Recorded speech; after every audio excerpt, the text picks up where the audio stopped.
नमस्कार, the book pod में आपका स्वागत है। मैं हूं आपकी होस्ट काजल। और मैं हूं आपका दोस्त आरके। काजल, आपने ऑफिस में दो तरह के लोग देखे होंगे। एक वो जो काम दिया जाने पर 10 सवाल पूछते हैं और बहाने बनाते हैं, और दूसरे वो जिन्हें काम दिया जाए तो वो उसे पत्थर की लकीर मानकर पूरा करके ही लौटते हैं। बिल्कुल आरके। और मजे की बात यह है कि दुनिया में कामयाबी और तरक्की सिर्फ दूसरी तरह के लोगों को मिलती है। आज हम जिस छोटी सी मगर बेहद प्रभावशाली किताब की बात करने जा रहे हैं, वो पिछले 100 सालों से करोड़ों लोगों का करियर बदल चुकी है। किताब का नाम है अ मैसेज टू गार्शिया। ये कहानी है एक ऐसे आदमी की जिसे अमेरिका के राष्ट्रपति ने एक चिट्ठी दी और कहा, इसे जनरल गार्शिया तक पहुंचा दो। उस आदमी ने न पूछा गार्शिया कहाँ है, न पूछा मैं वहां कैसे जाऊंगा। उसने बस चिट्ठी ली और गायब हो गया। अगर आप अपनी कंपनी में, अपने बिजनेस में या अपनी टीम में अनमोल बनना चाहते हैं, जिसे कभी नौकरी से ना निकाला जाए और जिसे सबसे तेज प्रमोशन मिले, तो रोवन की ये कहानी आपको जरूर सुननी चाहिए। तो चलिए बहानों को पीछे छोड़ते हैं और जिम्मेदारी उठाना सीखते हैं, सिर्फ द बुक पॉड पर। अच्छा, एक सिचुएशन कल्पना कीजिए। एक बहुत जरूरी मिशन है, एक संदेश पहुंचाना है, लेकिन जिसे संदेश देना है उसका कोई अता पता नहीं। वो कहीं पहाड़ों में छिपा है, कोई फोन नहीं, कोई ईमेल नहीं, गूगल मैप्स तो भूल ही जाइए। ऐसे काम के लिए आप किस तरह के इंसान को चुनेंगे? और यही सवाल आज की हमारी पूरी चर्चा का केंद्र है। ये एक सदी से भी ज्यादा पुराने लेख से निकला एक विचार है, लेकिन आज भी शायद पहले से ज्यादा प्रासंगिक है और थोड़ा विवादास्पद भी। हाँ, वो भी है। हमारे पास जो स्रोत हैं वो इसी एक आइडिया की गहराई में जाते हैं कि एक असाधारण और एक साधारण इंसान में असल फर्क क्या होता है, खासकर जब बात काम और जिम्मेदारी की आती है। बिल्कुल।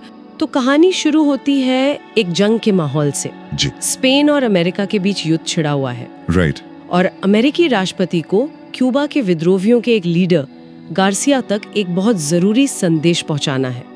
लेकिन इसमें एक बहुत बड़ी मुश्किल थी। मुश्किल ये थी कि कोई नहीं जानता था कि गार्सिया हैं कहाँ।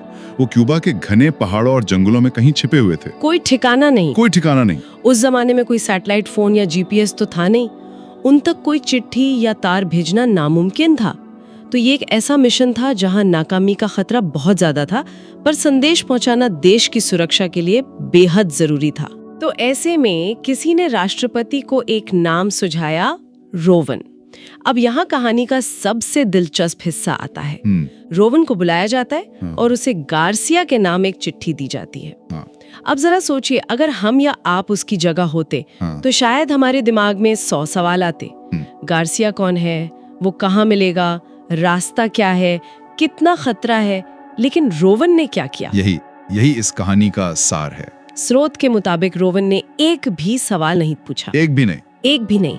उसने बस वो चिट्ठी ली, उसे अपनी जैकेट में सुरक्षित रखा और कहते हैं कि 4 दिन बाद वो क्यूबा के तट पर एक नाव से उतर गया। और फिर 3 हफ्तों तक वो जंगलों में भटकता रहा और आखिरकार उसने गार्सिया को ढूंढ निकाला और संदेश पहुंचा दिया। मिशन पूरा हुआ। ये सुनने में किसी फिल्म की कहानी जैसा लगता है, पर मुझे लगता है स्रोत का फोकस रोवन की बहादुरी पर उतना नहीं है जितना उसकी मानसिकता पर है। बिल्कुल।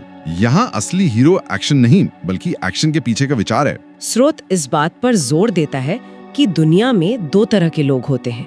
एक वो जो लक्ष्य पर ध्यान देते हैं और दूसरे वो जो रुकावटों पर। अच्छा।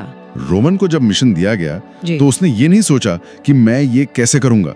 उसने ये मान लिया कि कैसे करना है ये पता लगाना ही मेरा काम है। मतलब बॉस का काम है क्या बताना। हाँ। और एक भरोसेमंद इंसान का काम है उस कैसे को खोजना।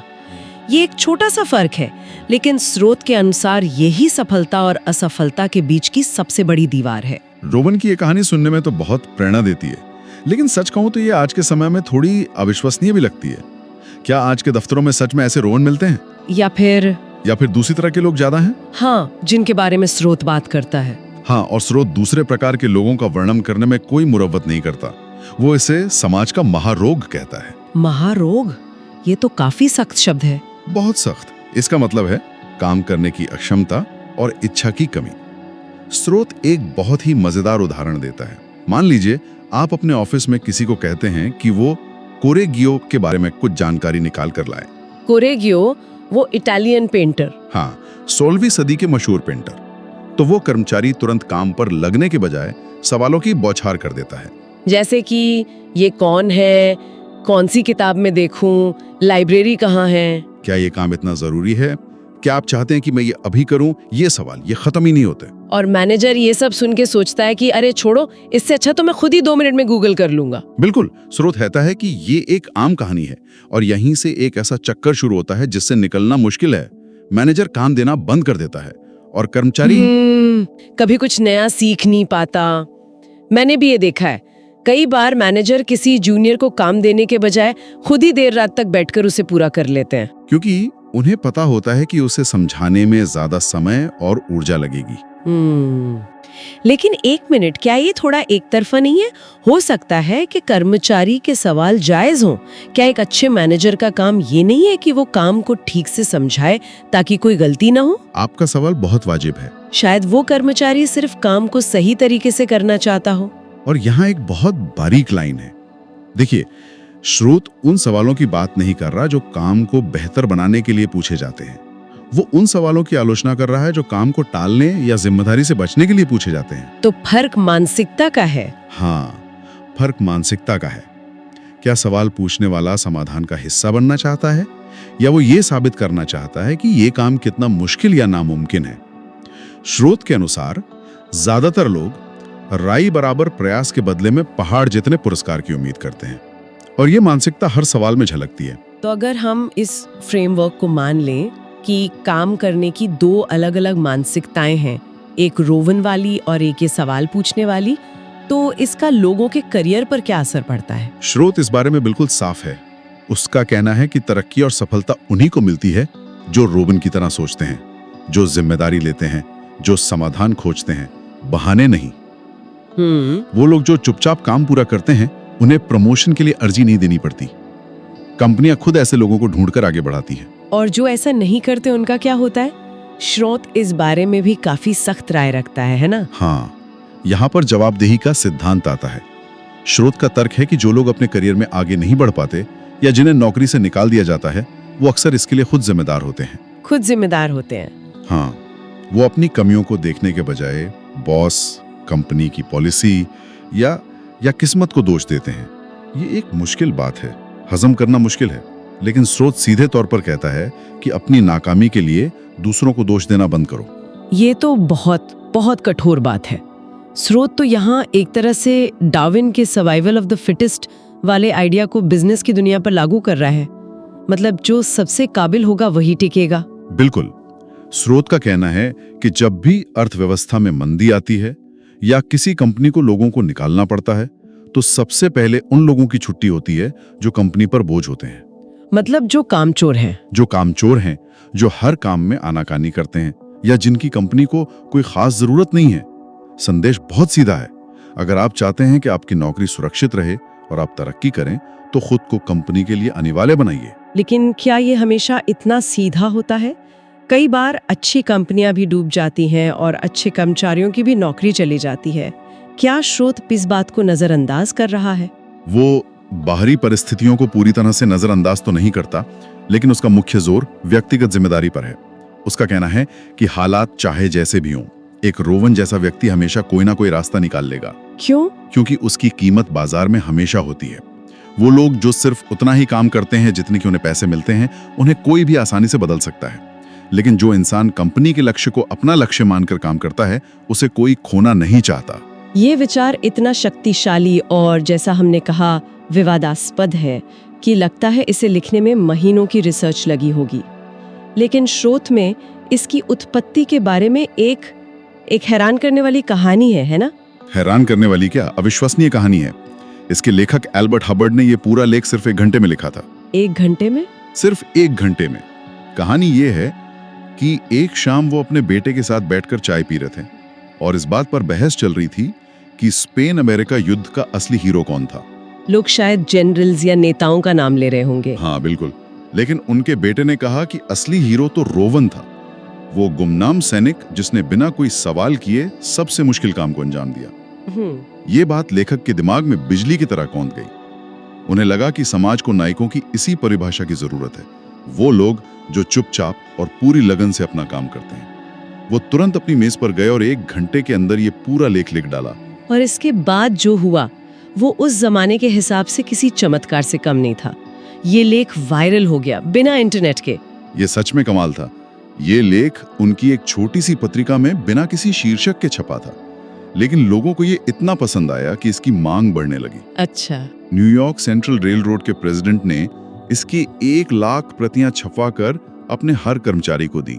देखते देखते दूसरी कंपनियों ने भी ऐसा ही किया। और ये सिर्फ अमेरिका तक ही सीमित नहीं रहा, सही है ना? नहीं, ये पूरी दुनिया में फैल गया। इसका अनुवाद दुनिया की लगभग हर बड़ी भाषा में हुआ। सबसे अनोखी कहानी तो रूस जापान युद्ध की है। वो क्या थी? रूसी सेना ने अपने हर सैनिक को मोर्चे पर जाने से पहले इसकी एक कॉपी दी।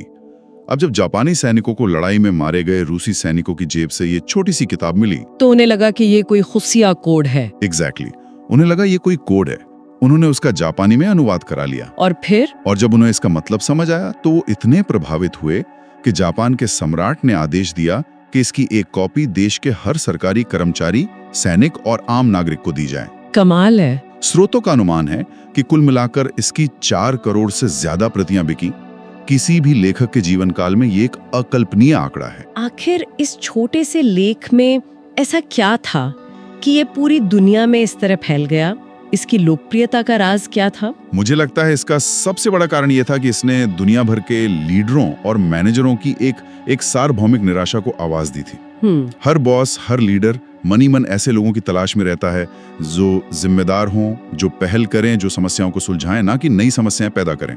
इस लेख ने उस आदर्श कर्मचारी की एक बहुत ही स्पष्ट और शक्तिशाली तस्वीर पेश की जो हर किसी को अपनी टीम में चाहिए था। और ये विचार किसी देश या संस्कृति तक सीमित नहीं था। बिल्कुल नहीं, ये हर जगह लागू होता था। तो कुल मिलाकर अगर हम इस पूरी चर्चा का सार निकालें तो 100 साल पुराना ये संदेश एक सीधे और शक्तिशाली विचार पर टिका है।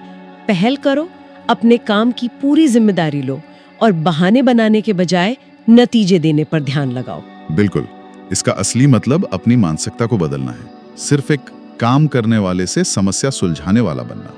ये सिर्फ ज्यादा घंटे काम करने या कड़ी मेहनत के बारे में नहीं है। तो फिर ये किस बारे में है? ये सही दिशा है, पूरी जिम्मेदारी और आत्मनिर्भरता के साथ काम करने के बारे में है। ये क्या करना है से ज्यादा कैसे करना है पर ध्यान देने के बारे में है।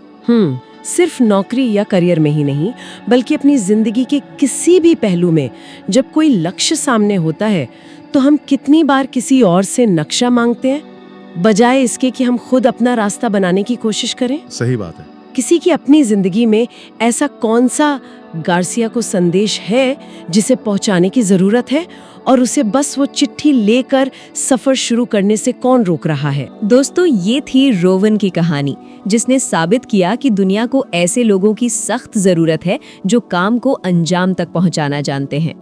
अ मैसेज टू गार्सिया सिर्फ एक कहानी नहीं बल्कि सफलता का एक मंत्र है। हमें यकीन है कि आज के बाद जब भी आपको कोई जिम्मेदारी मिलेगी, अब कैसे और क्यों पूछने के बजाय सीधे काम पर लग जाएंगे। अगर इस एपिसोड ने आपके काम करने के नजरिए को बदला है तो द बुक पॉड को अभी सब्सक्राइब करें और लाइक बटन दबाकर अपनी अटेंडेंस लगाएं। इस वीडियो को अपनी टीम, अपने कलीग्स और खास तौर पर उन लोगों के साथ शेयर करें जो हमेशा काम टालते रहते हैं।